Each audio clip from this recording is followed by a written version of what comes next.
మాచర్ల పట్టణంలోని శివారు వార్డుల్లో నెలకొన్న అనేక సమస్యలు, మౌలిక వసతుల కల్పనపై మున్సిపల్ కమిషనర్ దేరంగుల వెంకటదాసు ఆయన కార్యాలయంలో తెలుగుదేశం పార్టీ మాచర్ల పట్టణ అధ్యక్షులు కొమెర దుర్గారావు, ప్రధాన కార్యదర్శి బండ్ల శ్రీనివాసరావు, బీజేపీ పట్టణ అధ్యక్షులు ఓర్సు క్రాంతి కుమార్ చర్చించారు. దృష్టికి తీసుకువచ్చిన సమస్యలపై కమిషనర్ సానుకూలంగా స్పందించారు. తక్షణమే సమస్యల పరిష్కారానికి చర్యలు చేపడతామని హామీ ఇచ్చారు.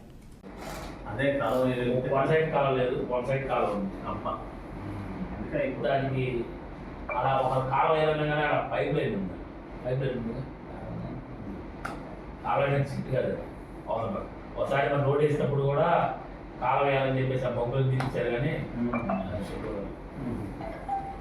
వన్ సైడ్ కాలం కాలం శుభ్రం చేసుకోవట్లేదు. చక్కని సబ్జెక్ట్ పెట్టేసి మీటింగ్లో అది రకరకాల డిస్కషన్ జరిగి ఎట్లంటే డైవర్షన్ అయిపోతుంది. ఈరోజు నేను పెట్టేస్తాను, తయారు చేస్తున్నారు ప్రతి అదే లేకపోతే ఎందుకు పక్క పెట్టాలనే దానికి కూడా సార్తో మాట్లాడాలి. ముఖ్యంగా కరెంట్ బిల్లు చాలా మీదకి వచ్చింది. ఇన్నిసార్లు కౌన్సిల్ జరిగింది, ఒక్క రోజు కూడా పెట్టుకోలేదంటే వాళ్ళు ఏం చేశారు? ఏం పెట్టుకుంటామంటే ఇప్పుడు ఎవరు పడితే వాళ్ళ కోవిడ్ సెక్షన్ కింద వాళ్ళ కింద వీళ్ళ కింద దాదాపు 70-60 మందిని పెట్టారు. వర్కర్ సిస్టర్ రాజేష్ అసలు కట్టలేదు, పట్టించుకోలేదు. ఈరోజు కూడా ఫోన్ చేశాను పొద్దున నాకు.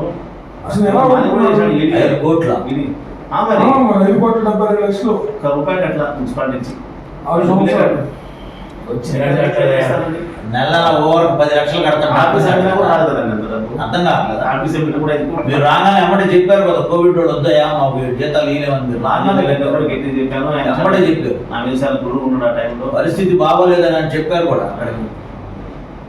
కరెంట్ వాళ్ళు మాత్రం 5 కోట్ల పెండింగ్ ఎట్లా పెట్టుకున్నారు సార్? అసలు ఈ రోజు వచ్చి మాట్లాడుతున్నారు, వాళ్ళు కూడా ఎలా పెట్టుకుంటారు? ఆ పాలనలో ఎవరేం ఉన్నప్పుడు ఈ భారాన్ని మనం మోయాల్సి వస్తావా? ఇదొకటే చాలా భారం వేయటంలో పెద్ద ఇబ్బంది ఏముంది? అర్థమైందా? వేసేవాడు వేసి వెళ్ళిపోతాడు అంతే. వాడు భారం తగ్గించుకుంటాడు.